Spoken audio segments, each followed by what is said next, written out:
It's a classic image. A US Navy pilot flying toward the aircraft carrier, only to land at full speed on a small runway in the middle of the sea. Taking off and landing on an aircraft carrier is one of the most exciting and challenging experiences for a pilot. But what happens when the arresting cable, the critical safety feature responsible for bringing the aircraft to a stop, breaks?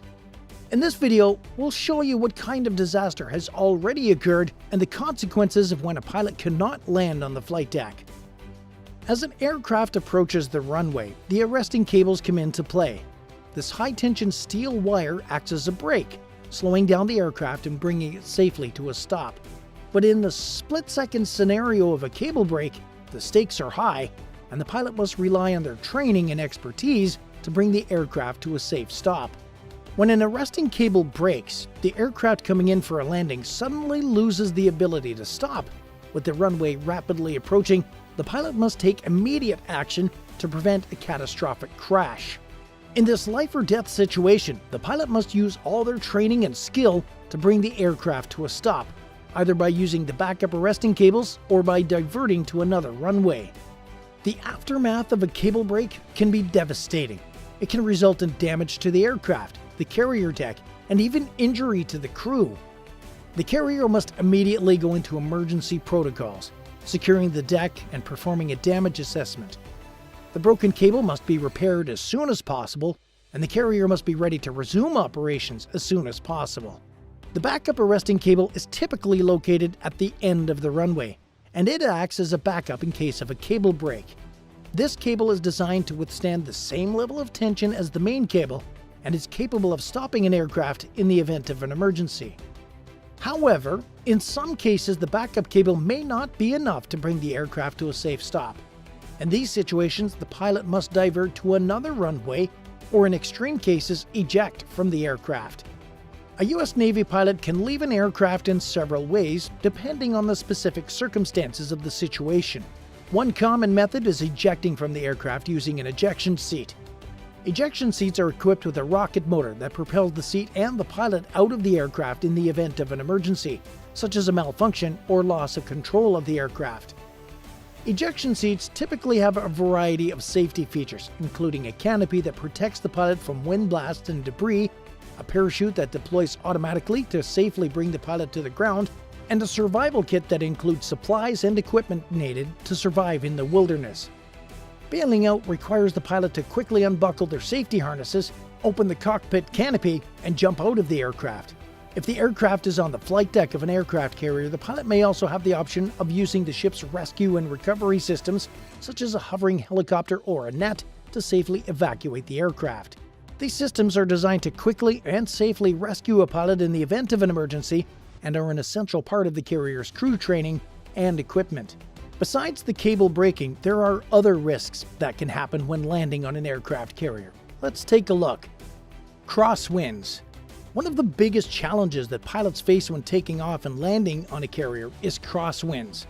These winds can gust and change directions in an instant, making it difficult for a pilot to control the aircraft and maintain a safe flight path.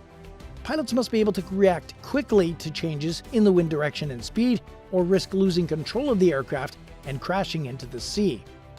Engine failure. Engine failure is a risk that all pilots face, but it's especially dangerous when flying on an aircraft carrier.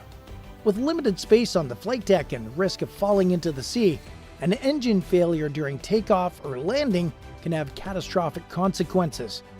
Pilots must be prepared to react quickly and make decisions that will ensure the safety of the aircraft and its crew. Deck motion. Another risk that pilots face when flying on a carrier is the movement of the flight deck. This can be caused by rough seas, which can make the deck rise and fall suddenly and unpredictably. Pilots must be able to adjust their flight path in real time to compensate for these movements, or risk losing control of the aircraft and crashing into the sea. Approach errors. Finally, one of the biggest risks that pilots face when landing on a carrier is the risk of approach errors. This can happen when a pilot misjudges the altitude, speed, or trajectory of the aircraft, or when the aircraft systems fail to function properly. Approach errors can result in a crash landing or even a complete loss of control of the aircraft, putting the crew and the aircraft at risk. Depending on the situation, the following emergency procedures may be initiated on the flight deck. Evacuation of personnel. The first priority in any emergency on a flight deck is the safety of the personnel. If a cable breaks, all personnel on the flight deck will be directed to evacuate the area to a safe location. Assessment of damage. Once the flight deck has been evacuated, the extent of the damage caused by the broken cable will be assessed. This may involve visual inspections, as well as more detailed inspections using specialized equipment and techniques. Securing the aircraft. If there are any aircraft on the flight deck, they'll be secured to prevent them from being damaged or causing further damage. This may involve securing the aircraft to the deck using chocks and tie-downs, or relocating the aircraft to a different location on the deck. Control any fires. If the broken cable has caused a fire, the carrier's firefighting teams will be called upon to quickly contain and extinguish the fire. This will involve using firefighting equipment such as fire hoses and foam to control and extinguish the flames. Repair or replace the cable. Once the extent of the damage has been assessed and any fires have been controlled, the broken cable will be repaired or replaced. This may involve splicing the broken cable back together or installing a new cable to replace the damaged one. Resuming flight operations. Once the cable has been repaired or replaced and the flight deck has been deemed safe, flight operations will be resumed. This will involve preparing aircraft for takeoff and landing again, as well as monitoring the flight deck and aircraft for any potential issues. But the story doesn't end there. The art of landing and taking off from a flight deck in the middle of the sea is a testament to human ingenuity and technology. The flight deck of an aircraft carrier is a small and rapidly moving platform, surrounded by the vast and unpredictable expanse of the sea. To take off and land safely, a pilot must navigate through a complex set of procedures and protocols and make split-second decisions based on real-time information. Here's a step-by-step look at what happens when a pilot takes off and lands on an aircraft carrier. Preparation. Before taking off or landing, the pilot will receive a detailed briefing from the air traffic control tower. The tower will provide information on the wind direction, speed, and turbulence, as well as any other factors that could affect the flight. Launch. When it's time to take off, the pilot will taxi the aircraft to the bow of the flight deck, where it'll be hooked up to the carrier's launch system.